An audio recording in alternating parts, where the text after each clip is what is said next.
Jerry sat rigid in his chair, clutching his stomach with the agony of needing to poop badly.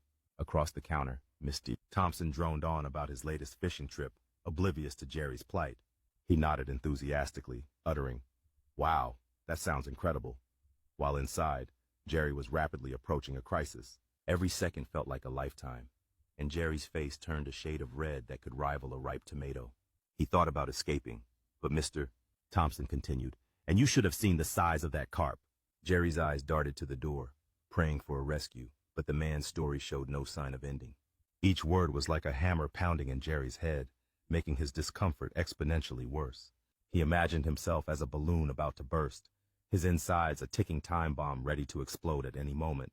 His stomach groaned loudly, an audible plea for mercy, yet Mr. Thompson kept talking as if nothing was happening.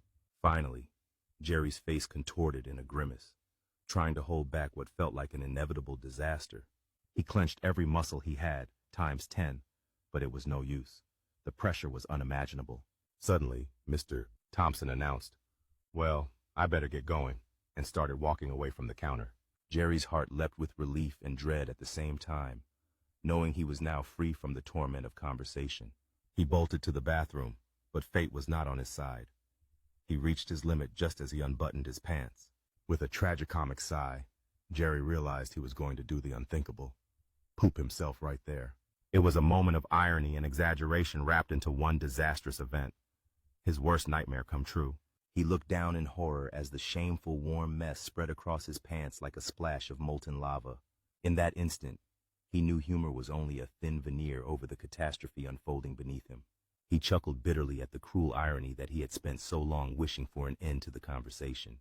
And now the conversation was over, but his embarrassment was just beginning to be understood by himself. The irony was that if only Mr. Thompson had kept talking a little longer, Jerry might have made it to the bathroom.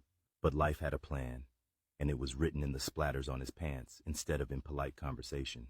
He looked around helplessly, wishing he could vanish into thin air, or at least find a hidden escape route. His mind raced for solutions, but none of them could erase the humiliating evidence now smeared on his clothes. He resigned himself to his fate, knowing well that this story would become legendary at the office, probably forever. Humor, irony, and exaggeration had played their roles, creating a tragic yet comic tableau of human frailty. As he waddled to the restroom, Jerry silently vowed never to underestimate the power of a full bladder again. And in that moment, surrounded by the evidence of his misadventure, he finally understood the true meaning of irony.